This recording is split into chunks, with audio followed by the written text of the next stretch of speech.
এই 40 ডিগ্রি গরমে কিভাবে আমি আমার স্কিনের ন্যাচারাল কেয়ার করে থাকি সেটা আজকে আপনাদের সাথে শেয়ার করব। আর এই গরমের কারণে নিজেদের স্কিনের অবস্থা এতটাই খারাপ হয়ে যাচ্ছে যে স্কিনটা ঠিক রাখা খুব কষ্টদায়ক হয়ে যাচ্ছে। আর সেই জন্য আমি আজকে আপনাদের সাথে একটা সুন্দর ন্যাচারাল ত্বকের একটা ফেস প্যাক বানিয়ে দেখাবো। সেটা কিভাবে বানাচ্ছি সেটা আজকে আপনাদের সাথে শেয়ার করছি। দেখতেই পাচ্ছেন এখানে আমি মুলতানি মাটি নিয়েছি। এটা আমি মুলতানি মাটি গুঁড়াটা যেটা বিক্রি করে ওইটা নিয়েছি। এখানে আমি মাটির দলাটা নিয়ে নিই। আর এখানে আমি গোলাপ জল নিয়েছি গোলাবাড়ি। তো গোলাপ জলটা নিবেন অবশ্যই। গোলাপ জলটা কিন্তু আমাদের ত্বকটাকে ডিপ করে ক্লিন করে আর এটা কিন্তু ময়শ্চারাইজিং এরও কাজ করে। অবশ্যই আপনারা গোলাপ জলটা ইউজ করার চেষ্টা করবেন। আর চাইলে আপনারা গুঁড়া দুধটা ইউজ করতে পারেন এখানে, বা আপনারা তরল লিকুইড দুধটাও ইউজ করতে পারেন। সাথে যদি মধু অ্যাড করতে চান, যারা আপনাদের ত্বকে শুট করে তারা আপনারা ইউজ করতে পারেন। আমার যেহেতু অ্যালার্জি সমস্যা আছে, শুট করবে না, এজন্য আমি মধু দেইনি। আর এই তো দেখতে পাচ্ছেন আমার ফেস প্যাকটা বানিয়ে নেওয়া হয়ে গেছে। আর বেশি কিছু লাগে না, দুইটা ইনগ্রিডিয়েন্টসই লাগে। এখানে আমার একটা মুলতানি মাটি লেগেছে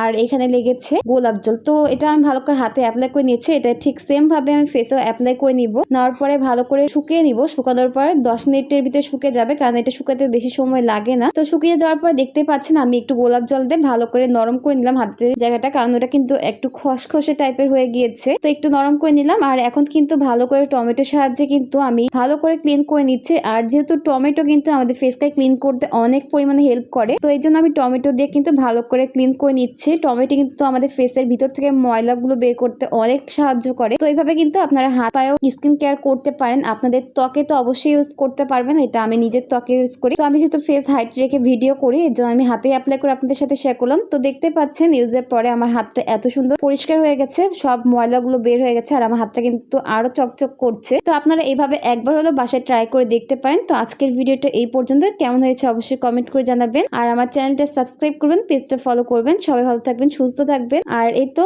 পর কোনো ভিডিওতে দেখা হবে। আল্লাহ হাফেজ।